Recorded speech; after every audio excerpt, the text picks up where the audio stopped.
Hello YouTube, it's me, I'm back again. I am the Mad Fan. I'm going to get mad about something, well, technically more reminisce about something I got mad on about in the past. Quickly, apologies for that sound outside at the moment. There appears to be someone lumberjacking.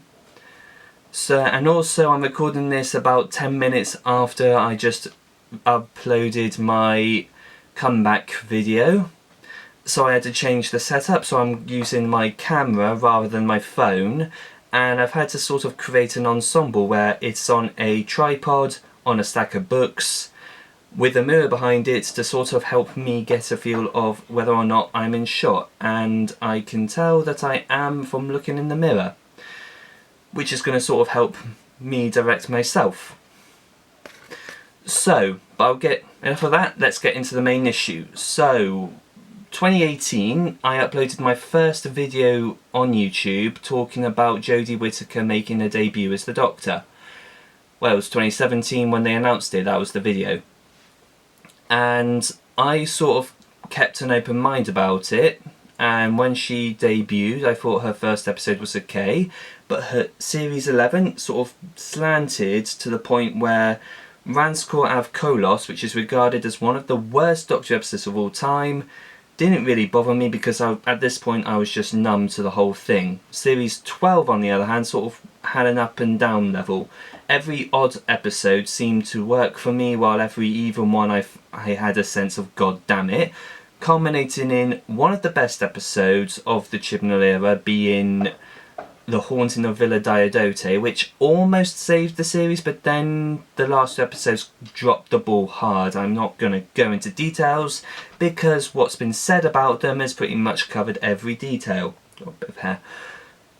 Then Doctor Who Flux, actually I kind of enjoyed until the finale. It kind of ran away with itself a bit, and the specials kind of had two bad specials and one that was sort of regarded as, hey, this was actually good, where was this effort when it was made?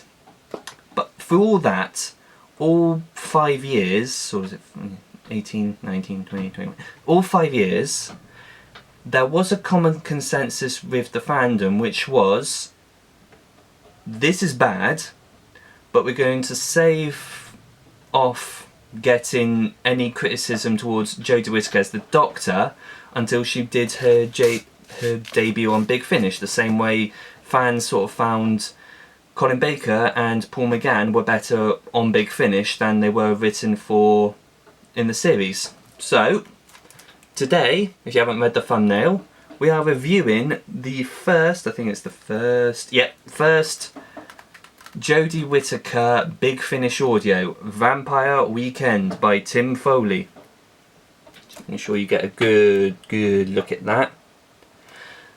So yes, Jodie Whittaker and Mandip Gill are both back and reprising their characters as the Doctor and Yasmin Khan.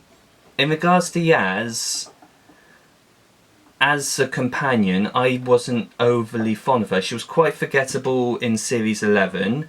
Series 12, they sort of tried to compensate by making her a bit more reckless and hot-headed out of the three companions. And then, towards the end, they sort of leaned into the whole shipping of the Doctor and Yaz, which I was against because I felt like it was too forced. It was something that the internet thought of, and the BBC probably just went, hey, fans are saying this, we should make this happen, that would make them happy and get off our backs. Maybe that wasn't the case, but that's what it felt like to me watching it. It felt very forced. That said, Jodie recently came back as the Doctor. I haven't spoken much about her. I found her performance a bit too manic, hyperactive, and a copy of Tennant's rather than something that sort of felt like her personality.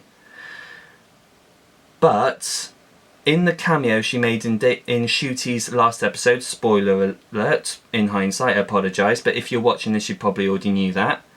But anyway, that final scene she was in for those 3 minutes were better than her entire run in my opinion. She was really good, she worked off Ncuti really well. It kind of made me wish that we got a proper multi-Doctor story with those two. In fact, Russell, if you're watching this, make it happen. Bring Ncuti back, bring Jodie back, have them alongside the 16th Doctor if it's Billy or not.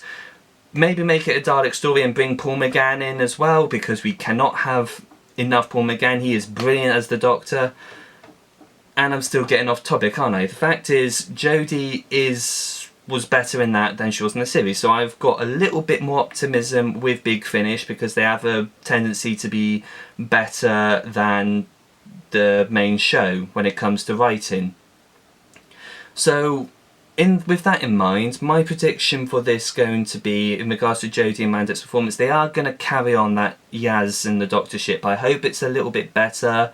I hope there's going to be a moment in it where someone calls the Doctor out on her bullshit, which is something that kind of happens with all the Doctors, but was sort of left out of Jodie's era. She felt very contrived, like, well, no matter what she did, she was always presented as the right option. There was no middle ground regarding it, and that was something that seriously lacked in her era. There was no pointing out character flaws with this incarnation of the Doctor, even when they were so obvious to the audience. So yeah, so I hope there's a little bit of that. I hope that the will they, won't they sort of dynamic is handled better if they decide to go for it.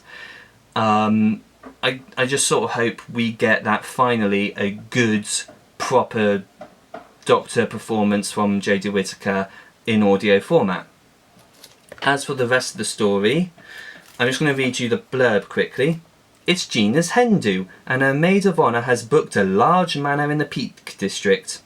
All her friends should be here, including Yasmin Khan, who's been mysteriously quiet whilst away on her travels. So yeah, it's a little bit of a generic sort of, I don't want to say girly story, but it does kind of sound like, you know, like, I can't describe it, like maybe one of those chick flick rom-coms sort of situation. Maybe not. I mean, this is going in completely blind. Second part, but Yaz is bringing a guest. Someone who isn't invited. Someone who might prove a little disruptive. The Doctor's joining the celebrations. Unfortunately, so is an ancient enemy. Ugh. So yeah, so it does sound kind of a little bit interesting from a fish out of water perspective that the Doctor kind of has. I'm not overly fond of that, but maybe the comedy could be done well. I mean, this is a hen party, which is a very abnormal situation for the Doctor to be in. There was sort of that in Demons of the Punjab, but not to the extent of it being a full episode relating to that subject. In regards to the ancient enemy, I'm wondering if it just means that this is sort of like a very old threat, like one of the Dark Times monsters like the Rachnos. But considering it's about vampires, it could relate to the great vampires from the Tom Baker story State of Decay. But from the looks of the actual monster, if I can get a good look at that, I may have to sort of upload an image, my battery's running out. Maybe it's going to involve evils, I'm not sure.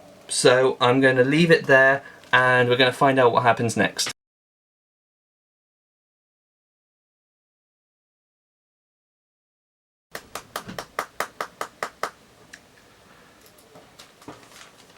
I'm not really sure how I can sum up Vampire Weekend. I mean, I made a bunch of notes on it.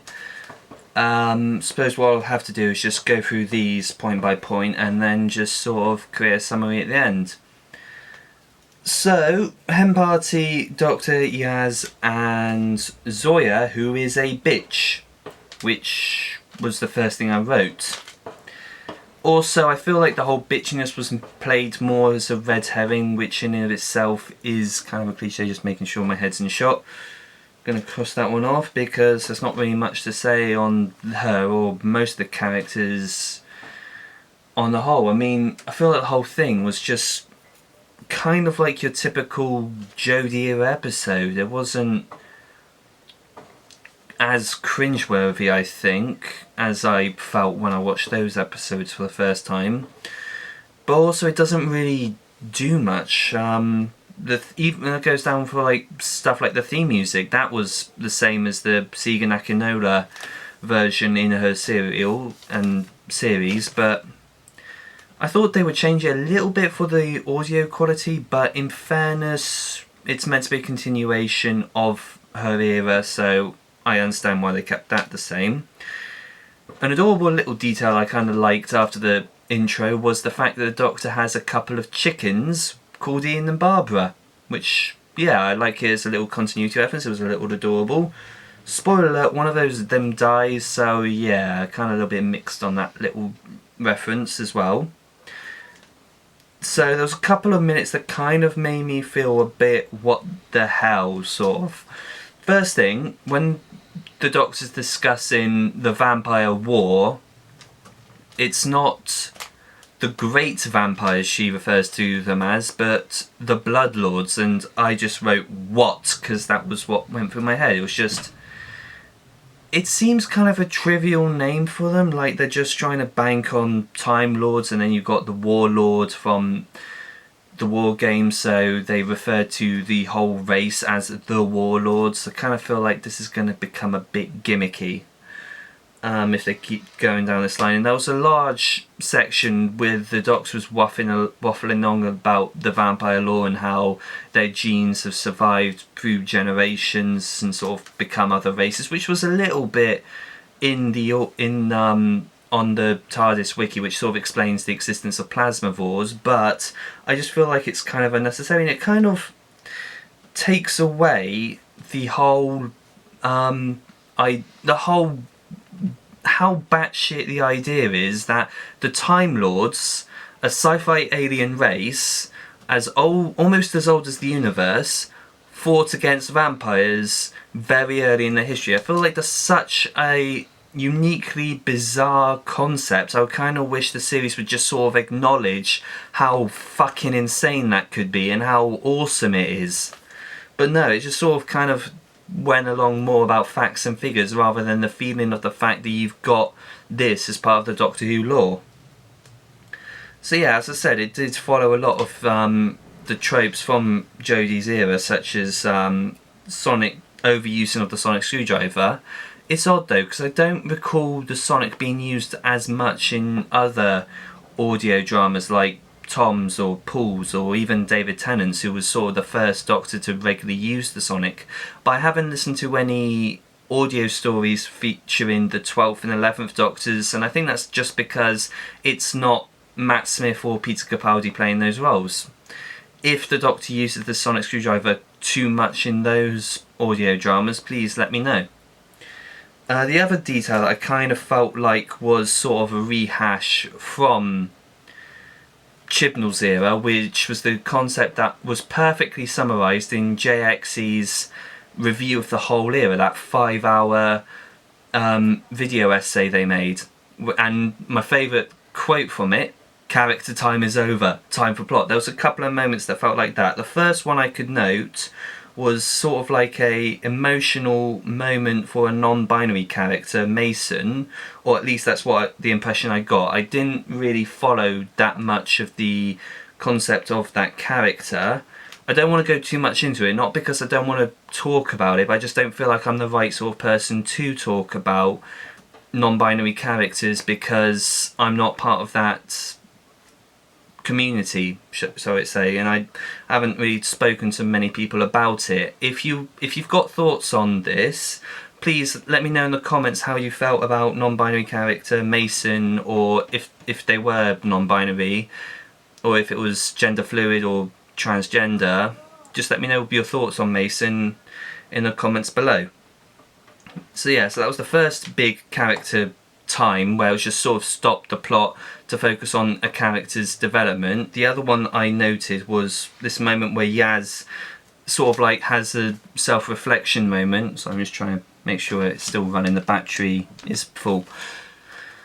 So Yaz has this moment where she's concerned that her friends find her a bit micromanaging, and also there's this little bit in that sort of moment where she's sort of monologuing to herself while also trying to have a conversation with the Doctor, how she's a little bit frustrated. Actually, I don't think it was the same moment, but anyway, there's this moment I do kind of like where she goes into sort of like a little backtrack to when Ryan and Grayman part of the TARDIS. So this audio takes place between Revolution of the Daleks and the Flux storyline, when the Doctor and Yaz were travelling together alone. I do kind of like the idea of the fact that the Doctor in this incarnation is such a difficult person to deal with that you do kind of need that team demographic so you can sort of work your emotions off with the other characters. It was something that wasn't explored properly in the series.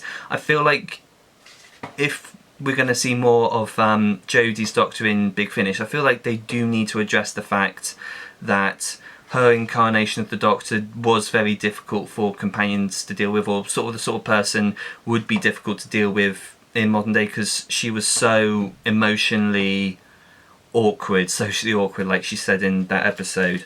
But yeah, I feel like maybe if they sort of like double down on this idea that the Doctor's a little bit difficult to deal with and the companions need each other to sort of handle the situation, I feel like that could be a good way to sort of explore it. And again, as I said in the previous section, if they ever do a multi-Doctor story with Jodie, bring Yaz back, bring Graham and Ryan and Dan, I almost forgot Dan's name, Evil Dan. Bring them back and sort of like acknowledge that, yeah, this incarnation of the Doctor is sort of the someone who was a little bit difficult to deal with. I mean, that would sort of go really well to develop the character.